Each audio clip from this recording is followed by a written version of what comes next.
अगर आपको लगता है कि आप जीवन में छोटे हैं, कमज़ोर हैं, आप किसी बड़े से लड़ नहीं सकते, तो यह कहानी आपकी सोच बदल देगी। आज जो आप सुनने जा रहे हैं वो सिर्फ एक कहानी नहीं, ये एक सीख है, एक प्रेरणा है, एक चमत्कार है जिसे सुनने के बाद आप खुद से कहेंगे कि चाहे मैं दुनिया में जितना भी छोटा क्यों ना हूँ, अगर मेरे भीतर हिम्मत है, अगर मेरे इरादे सच्चे हैं तो मैं पहाड़ जैसे दुश्मन को भी हिला सकता हूँ। तो आइए सुनते हैं वो अद्भुत कहानी जो हजारों सालों से लोगों को हिम्मत देती आ रही। हाथी और चींटी की कहानी। बहुत समय पहले एक घना जंगल था। उस जंगल में बड़े बड़े पेड़ थे, घनी झाड़ियाँ थी और नदियाँ बहती थी। वहीं रहता था एक बहुत ही विशाल हाथी। उसका शरीर इतना बड़ा था कि जब वह चलता तो धरती हिलने लगती थी। उसकी चाल में घमंड था, उसकी आँखों में अहंकार था, उसकी सूंड में शक्ति थी। हाथी को अपनी ताकत पर बहुत घमंड था। वो जंगल के छोटे छोटे जीवों को तुच्छ समझता था।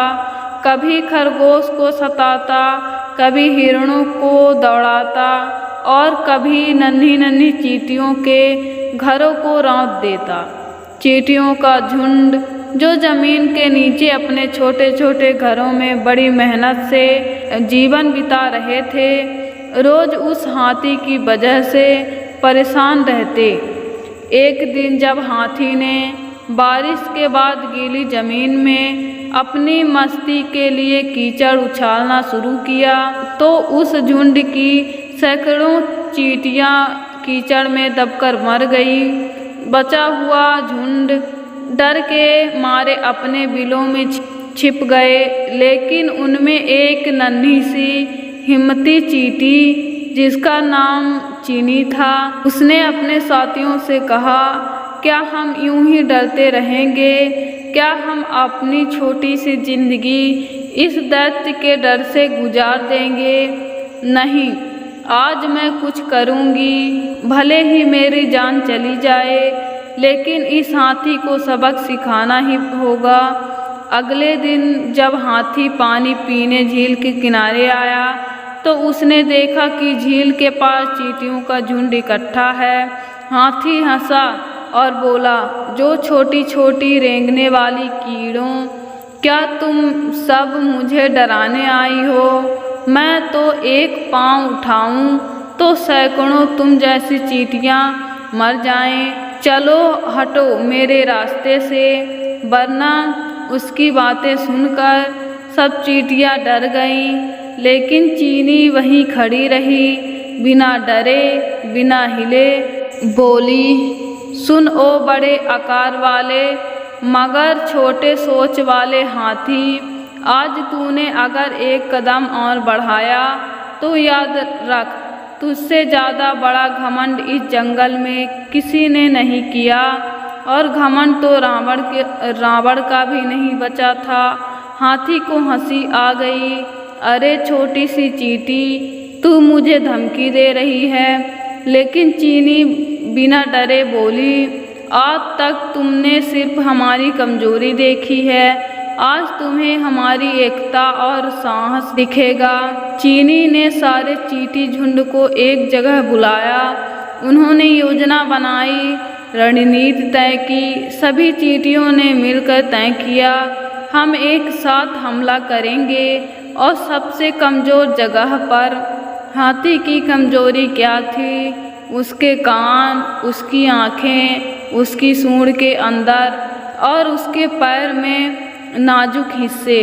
रात भर सारी चींटियों ने एकजुट होकर अपनी जिम्मेदारियां बांटी। सुबह जैसे ही हाथी झील की तरफ आया, अचानक सैकड़ों हजारों चींटियां उसके ऊपर टूट पड़ी।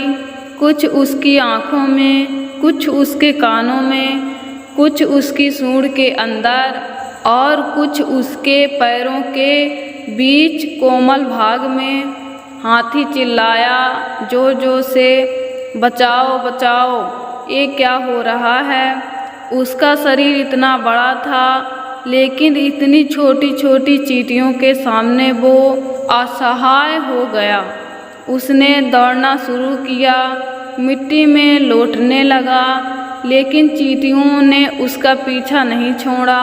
आखिरकार थक हार कर जख्मी, दर्द से तड़पता हुआ हाथी एक पेड़ के नीचे बैठ गया और बोला, बस बस मुझे माफ़ कर दो। मैंने कभी नहीं सोचा था कि इतनी छोटी छोटी चींटियाँ मुझे इस हाल में ला सकती हैं। हाथी ने सब चींटियों से क्षमा मांगी।